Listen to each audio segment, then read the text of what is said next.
कि आज हमारा संविधान खतरे में है, आज हमारा फव्वारा और शिवलिंग खतरे में नहीं है। ये सुप्रीम कोर्ट को गार्जियन ऑफ कॉन्स्टिट्यूशन और वॉचडॉग ऑफ डेमोक्रेसी बताया गया है, लेकिन आज सुप्रीम कोर्ट कौन है? आज के डेट में सुपर सुप्रीम कोर्ट हो गया है बीजेपी। तो ये एक वक्त काशी में ऐसा भी गया था कि रास्ता को डेवलपमेंट करने के लिए हज़ारों मंदिरों को ढा दिया गया था। तो उस वक्त ये लोग कहाँ थे? उस वक्त बाबा नहीं मिले थे कहीं आपको? किसी ने बहुत खूब कहा था कि हिंदुस्तान में अगर रास्ता बनाया जाएगा तो वो हारेगा, मेट्रो बनाया जाएगा तो वो हारेगा, और मंदिर मस्जिद करेगा तो वो जीतेगा, डेवलपमेंट का काम करेगा वो हमेशा इलेक्शन हारेगा। और यहाँ पे जितने बार भी आप हिंदू और मुस्लिम, सिख, ईसाई मंदिर मस्जिद करेंगे वो इलेक्शन जीतेगा। तो यही आज हिंदुस्तान में हो रहा है, भारतवर्ष में यही हो रहा है। तो तुम मेरे मस्जिद के बारे में बोलोगे, तुम मेरे पीर मुर्शिद की कब्र पे हथौड़ा चलाओगे, तुम मेरे मस्जिद का दरवाज़ा को तोड़ोगे, तुम मेरे मस्जिद में गैर कानूनी सर्वे कराओगे तो हम चुप बैठेंगे। ज्ञानवापी मस्जिद और मंदिरों सभी को लेकर जो है एक मिसाल मैं देना चाहूँगा। वो मिसाल में दो जानवर हैं, वो दो जानवर में एक है गधा और एक है बंदर।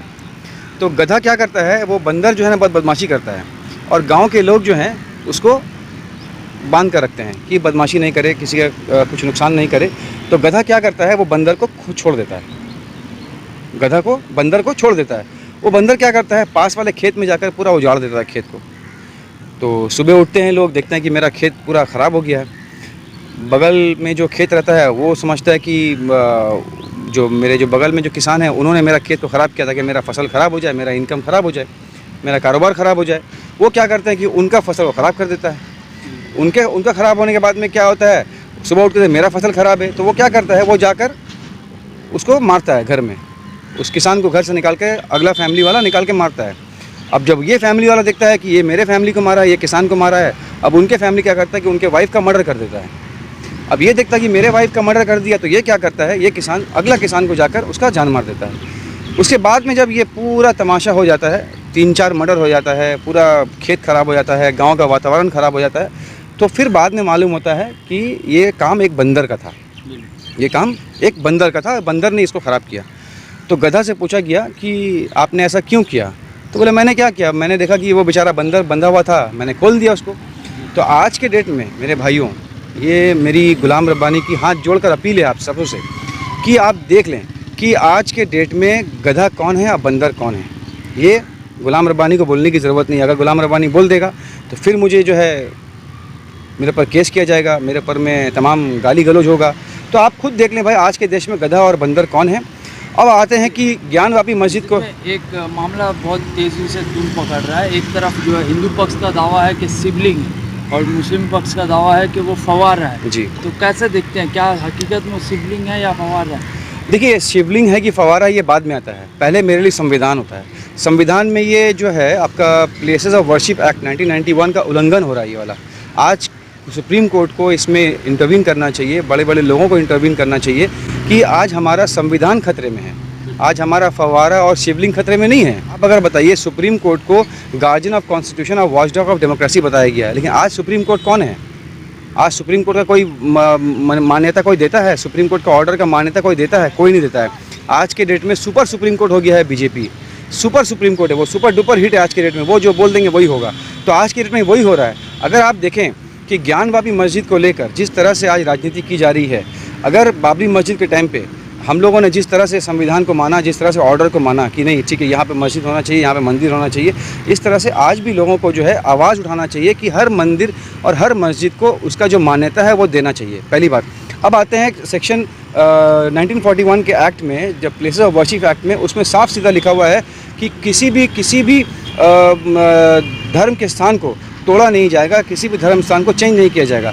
अब आते हैं कि मस्जिद के बारे में। अब अगर आप अजमेर में देखें, अजमेर में ख्वाजा फ़खरुद्दीन चिश्ती रहमतुल्लाह अलैह के दरगाह में भी एक बहुत बड़ा फव्वारा है। अगर उसको तोड़ दिया जाए, वक्त के साथ में अगर उसको तोड़ दिया जाए तो देखेंगे लास्ट में वो शिवलिंग का शक्ल ले लेगा। तो इसका मतलब वो नहीं कि वो शिवलिंग हो गया है। अब आते हैं बात कि आप जिस कह रहे हैं कि पूरे दुनिया में जितना भी फव्वारा है सारा शिवलिंग। मेरा कहना ये है कि शिवलिंग जो है वो शिवलिंग होता है, वो फव्वारा नहीं होता है। अब अगर देखा जाए कि वो मस्जिद के वज़ू खाना में पहले के ज़माने में जो मस्जिदें बनती थी उसमें जो है हमेशा फव्वारा बीच में होता था, तो ये भी फव्वारा है। इसको ज़ोर ज़बरदस्ती अगर आप लोग कहेंगे कि ये शिवलिंग है तो ये नामुमकिन बात है, ये माना नहीं जाएगा। इसके लिए इस बार ये बाबरी मस्जिद नहीं है जो आप समझिए बाबरी मस्जिद है, जो हम लोग फैसला इसका मान लेंगे। ये बाबरी मस्जिद नहीं है, इसका फैसला ये आपका मुसलमान कम्युनिटी पूरे हिंदुस्तान में, माइनॉरिटी बोल दीजिए, पूरा एक था, एक है और एक रहेगा, और इसके खिलाफ आवाज़ उठेगा, आवाज़ उठ रहा है। लेकिन जहाँ तक बात होती है कि शिवलिंग को लेकर और ये लेकर, इसके बाद में डिस्कस होना ही नहीं चाहिए। मस्जिद और मंदिर को लेकर बाद में डिस्कस होना नहीं चाहिए। डिस्कशन होना चाहिए प्राइम मिनिस्टर केयर फंड के ऊपर में। प्राइम मिनिस्टर केयर फंड में जो हज़ारों लाखों करोड़ों का जो डोनेशन आया वो कहाँ गया? आपने वादा किया था 15 लाख रुपया हम लोग सरकार में आ जाएंगे तो हम लोग 15 लाख रुपये देंगे पर अकाउंट में, यूं ही चले जाएगा। मोदी जी कहते हैं अगर नहीं आएगा तो मैं झोला उठाकर चले जाऊंगा, तो आपका झोला में आग लगने वाला है। आप अगर देखें तो 15 लाख रुपए आपने नहीं दिया, आपने 2 करोड़ नौकरी नहीं दिया, आपने कोरोना के टाइम पे लोगों को आपने सही से वो अटेंड नहीं किया, इलाज नहीं किया, उनके पास मास्क नहीं था, सैनिटाइजर नहीं था, हम लोग रेडी थे, इतने बड़े महामारी के लिए हम लोग रेडी नहीं थे। उस चीज़ के बारे में बात होना चाहिए, महंगाई के ऊपर में बात होना चाहिए, आज रोज़गार के ऊपर में बात होना चाहिए। रोज़गार जो लोग ग्रेजुएट हो गए हैं, जो इंजीनियर्स हैं, उनको मोदी जी मशवरा दे रहे हैं कि आप पकौड़ा तलिए, इसके ऊपर में बात होना चाहिए। अभी हमने कल देखा कि न्यूज़ में कि आपका पेट्रोल जो है 8 रुपये 9 रुपया कम हुआ है, डीजल में 8-9 रुपये कुछ कम किया गया है। तो आप 40 रुपये बढ़ा कर 8-9 रुपये कम कर दे तो पब्लिक के ऊपर को एहसान नहीं कर दे रहे हैं आप, पब्लिक के ऊपर को एहसान नहीं कर दे रहे हैं आप। खाली यही चाहते हैं कि जाति और धर्म के नाम पर लोगों को लड़ाया जाए। एक बात याद रखिए भाई, ये भारतवर्ष में एक मूवी में मैंने देखा था कि इस देश में जो पार्टी या जो भी कार्यकर्ता रास्ता बनाएगा, डेवलपमेंट का काम करेगा, वो हमेशा इलेक्शन हारेगा। और यहाँ पे जितने बार भी आप हिंदू और मुस्लिम, सिख, ईसाई, मंदिर मस्जिद करेंगे वो इलेक्शन जीतेगा। तो यही आज हिंदुस्तान में हो रहा है, भारतवर्ष में यही हो रहा है। तो इसमें हमारे यूथ को जागने की ज़रूरत है, यूथ को समझने की ज़रूरत है कि आज की डेट में हमारा मुद्दा है, धर्म मुद्दा नहीं है। हमारा मुद्दा आज हमारा ये है महंगाई है, बेरोजगारी है, ये मुद्दा आज है। आप आज देख लें, पहले तमाम टीवी चैनलों में तो चलाया जा रहा है कि बाबा मिल गए, अलग अलग तरीके की बातें चलाई जा रही है। तो क्या आपको लग रहा है कि देश में अब जो है महंगाई और भी जो जनता की समस्या है उसको छोड़ के मंदिर मस्जिद की तरफ बढ़ा जा रहा है? मंदिर मस्जिद तो हमेशा से किया जा रहा है भाई, ये तो उनका एजेंडा था। अगर उनका पोर्टफोलियो देख ले, एजेंडा का देख लें तो इनका तो ये पोर्टफोलियो था, इनका तो एजेंडा था। आज ये कह रहे हैं कि हम अभी 3000 मस्जिदों को जो है वो इंक्वायरी करेंगे और उसका ये करेंगे। तो ये चीज़ आज के डेट में माना नहीं जाएगा। अब मैं यूथ को मैं हाथ जोड़ कर रिक्वेस्ट करता हूँ कि ये सब मामला को अपने घर तक रखिए, ये सब मामला को नहीं उठाएं। ये मामला जब होता है, ये हमारे हिंदू भाइयों का रिस्पॉन्सिबिलिटी बनता है कि आप इसके खिलाफ आवाज़ उठाएं कि हम मस्जिद तोड़ने नहीं देंगे, हम मस्जिद में सर्वे होने नहीं देंगे, हम मंदिर को तोड़ने नहीं देंगे।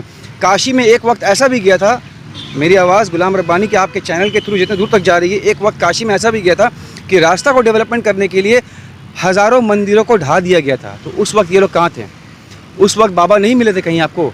उस वक्त आपको ये राम मंदिर और मस्जिद आपको दिखाई नहीं देता जब मंदिरों को तोड़ा गया था? ये बात को मार्क करना चाहिए, काशी में ही हुआ था। आप देख लीजिए, गुलाम रब्बानी की बोली हुई बात नहीं है, ये वीडियो वायरल वीडियो है। आप फेसबुक में और आप तमाम सोशल मीडिया में उठा के देख लें, उस वक्त में हज़ारों मंदिरों को ढाया गया था रास्ता को डेवलप करने के लिए। वो मंदिरें कहाँ गई? वो मंदिरों को कहीं जगह मिला फिर से डेवलप करने के लिए? हमारी उन्नाव गांव में जो माँ बहन को जो मार के फेंक दिया गया, दलित भाइयों को मार के फेंक दिया गया, भाइयों को मार दिया गया, मॉब लिंचिंग किया गया, उसके लिए क्या हुआ? कश्मीरी पंडित के लिए आपने गाइडलाइंस लाया, आपने जो पालघर में जो हमारे सन्यासी भाई को जो मार दिया गया उसके लिए आपने कोई गाइडलाइंस लाया? उसको उन लोगों को आपने क्या सज़ा दिलवाया?